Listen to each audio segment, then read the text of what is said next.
Bonjour à tous, je suis ravie de vous retrouver sur ma chaîne. Aujourd'hui je vais vous parler de ma palle pour le Cold Winter Challenge qui est organisé comme chaque année. Vous pouvez retrouver tous les renseignements sur la chaîne de Margot Liseuse puisque c'est elle qui s'occupe plus ou moins du challenge. Elle a fait une vidéo dans laquelle elle explique vraiment tout. Je vous mettrai en barre d'infos le lien vers sa vidéo. Et moi aujourd'hui je vais simplement vous présenter ma palle. Alors c'est un challenge qui commence le 1er décembre, donc aujourd'hui on est dimanche, donc il a commencé hier, et il se termine le 31 janvier. Donc on a 2 mois pour lire des livres qui ont un rapport avec l'hiver tout simplement.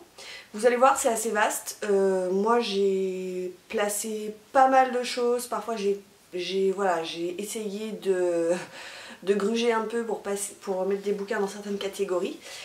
Et on commence tout de suite. Alors la première catégorie, il s'agit de la magie de Noël, donc des bouquins qui se déroulent pendant la période de Noël. Donc j'ai rien pour cette catégorie-là, j'ai rien du tout, parce que moi d'habitude c'est pas un truc qui me branche trop, les lectures de Noël. Donc si au fur et à mesure des mois qui arrivent, j'ai des bouquins qui rentrent dans la catégorie, je les rajouterai. Pour l'instant j'ai rien dans cette catégorie. En revanche, pour la catégorie flocons magiques, donc il s'agit de lire des contes, des réécritures de contes, des légendes, de la fantaisie ou du fantastique. Là j'ai pas mal de choses, notamment en fantaisie.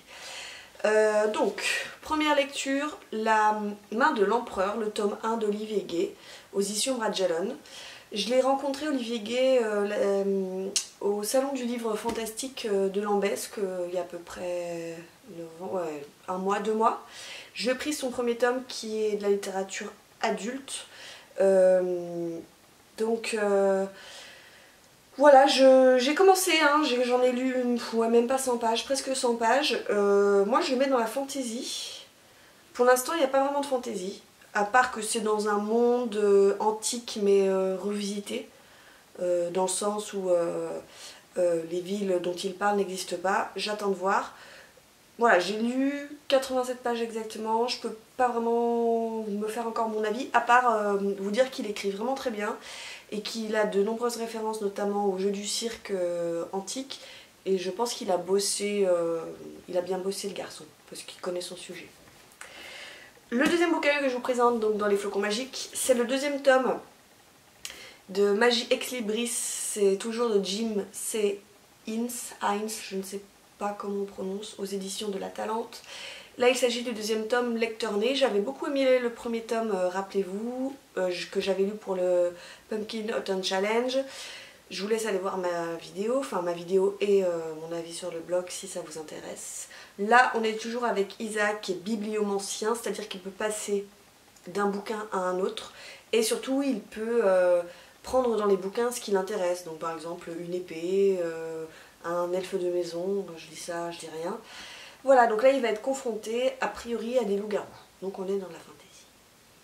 Troisième bouquin, pareil, je l'ai pris au salon du livre de Lambesc, c'était un de mes achats obligés, grâce à Stéphanie de Piketty Bookin, donc Les Veilleurs de Jean-Luc Bizien, voilà, dédicacé en plus, aux éditions Naos. Voilà, donc je me rappelle plus, c'est à Paris. Il y a un virus qui transforme les habitants en sorte de zombies. C'est de la jeunesse, hein, donc c'est écrit super gros. Ça va se lire super vite. Voilà, et la couverture, elle est assez chouette. On passe à la troisième catégorie. Alors je reprends mon... Donc marcher dans la neige. Donc littérature de voyage, des grands espaces, nature writing, ou bien des livres qui parlent de nature, tout simplement. Alors ça c'est un emprunt. Ma belle-mère très exactement, que je remercie et que je salue. Je lui avais offert en fait, donc c'est l'archipel d'une autre vie d'Andrei Makin aux éditions Le Point, et ça se passe en Extrême-Orient russe, et ça va être l'histoire d'une course-poursuite dans la taïga. Je l'ai déjà offert à une copine qui avait adoré, ma belle-mère l'a adoré. C'est pas très gros, hein, ça fait 230 pages. Et je pense que ce bouquin rentre bien dans la catégorie, avec la couverture. En plus il va faire froid, il y a la neige, l'hiver, etc. Donc ça rentre bien dans le thème. Deuxième bouquin dans la catégorie, donc Marcher dans la neige, toujours là-dedans. Alors, ça c'est celui-ci que je fais rentrer un peu de force dans la palle. C'est Aquarium de David Van. En fait, ça n'a pas vraiment de rapport avec le nature writing ou bien les grands espaces, mais ça va se passer dans un aquarium avec la rencontre d'une petite fille et d'un vieil homme. Et ils vont se lier d'amitié, ils viennent observer les poissons tous les jours, tous les deux, jusqu'au jour où la mère donc, de Caitlin, qui est la petite fille, va révéler un terrible secret. Ça a l'air vraiment pas mal. Si vous connaissez David Van, moi j'ai lu de lui Suck Van Iceland lisez-le quoi, c'est un bouquin incroyablement dur mais incroyablement beau. Voilà, je vais faire rentrer là-dedans parce que la couverture est des poissons, donc je me dis ça fait nature, hein, on va rien dire. Troisième bouquin, pareil, je le glisse un petit peu là-dedans, c'est le 3e tome du Sentier des Astres, toujours de Stéphane Plateau. C'est aux éditions, magnifiques éditions, là c'est les Moutons électriques que j'avais acheté aux Imaginales au mois de mai, donc il est dédicacé. 3e tome qui met en scène donc Meijo, parce qu'en fait chaque tome met un personnage en scène, en avant. Donc là c'est Meijo qu'on voit surtout dans le 2e tome en fait. C'est pas mon personnage préféré. Voilà, dans le 2e tome, c'est pas le personnage que je préfère parce que je le trouve un peu arrogant, un peu pénible, mais voilà, je pense qu'il y a beaucoup de choses à apprendre de ce personnage. On est toujours sur la trace de... Donc on est toujours dans les forêts, dans le nord, on sait pas vraiment où. C'est très brumeux, c'est très énigmatique, il y a des ennemis qui sont aux trousses, des personnages, donc on est plutôt dans un monde médiéval, je dirais, à la quête du roi Deezer. Si vous ne connaissez pas le Sentier des Astres, c'est une saga fantasy qui est incroyable, je vous la conseille parce que c'est très bien écrit, c'est très bien fouillé. Alors, c'est très immersif, hein. Quand on est dedans, on peut pas faire grand chose à côté parce que voilà, faut vraiment avoir la tête uniquement à cette histoire. Mais je vous conseille véritablement, moi j'avais adoré le 1er tome, le 2e tome. Je vous assure que ça file, ça vous donne des sueurs froides parce qu'il y a des scènes où c'est suggéré uniquement par les bruits, par les sons, avec ces personnages qui sont perdus dans la forêt, qui essaient d'échapper à une horde de barbares sanguinaires. Ouais, ça fait un peu peur. Donc je vais faire rentrer là-dedans parce que ça parle de nature, ça se passe au grand air. Et puis bah, j'ai hâte d'en savoir plus surtout. Et bon, par contre ça me fait un peu peur parce que c'est écrit petit. Je sais pas si vous voyez. Et il y a quand même un gros bouquin là. Et la dernière catégorie, ce sont les stalactites ensanglantées, ou stalagmites ensanglantées, c'est comme vous voulez. Donc là, c'est tout ce qui est rapport avec des bouquins, donc policiers, polars, thrillers, en tout cas, il faut qu'il y ait du sang, il faut qu'il y ait du crime. Donc moi, j'en ai trouvé 2 dans ma palle. J'ai trouvé... alors ça, c'est un SP qu'on m'a envoyé, ce sont les éditions Priva, donc Laurette Autouard, La femme aux mains jointes. Ça se passe à Marseille. Je sais pas du tout, alors c'est tout petit, hein. Franchement ça, en 2 soirées c'est lu parce que ça fait 200 pages. Je sais pas du tout de quoi ça parle, je pense que ça va parler de mafia, de règlement de compte, j'imagine, entre Aubagne et Marseille. Donc on va voir. En tout cas c'est un polar, donc ça rentre dans le thème. Et le 2e bouquin que je fais rentrer dans ce thème, et là j'ai trop hâte parce que j'adore cet auteur. C'est Jussi Adler-Olsen, Dossier 64. C'est la 4e enquête, si je ne me trompe pas, du département V. J'adore les enquêtes du département V. Voilà, j'ai lu les 3 premiers. Le premier, il est époustouflant.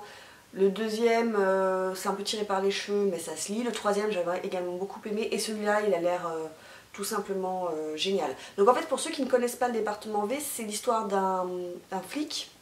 Copenhague, ouais, c'est à Copenhague. En fait, il rouvre des anciens dossiers qui n'ont jamais été élucidés, ce qu'on appelle les cold cases. Et en fait, il essaie de savoir ce qui s'est passé. Et en général, c'est en lien, par exemple, avec le fascisme, le nazisme, des choses un peu glauques. Et c'est super bien mené, c'est très fouillé. Je sais pas si la série est terminée, parce que je crois qu'il y en a au moins 7 de bouquins. Voilà, oui, il y en a 6. Non, il y en a 7. Il y a l'effet papillon, ensuite en 5, promesse en 6. Et le dernier, le 7, il est en grand format, il n'est pas sorti en poche, je ne sais pas comment il s'appelle. Mais je vous conseille vraiment cette série, parce que c'est super bien et les personnages sont bien fichus, très attachants et ils sont assez mystérieux, donc en fait au fil des tomes on a envie de savoir ce qui leur arrive.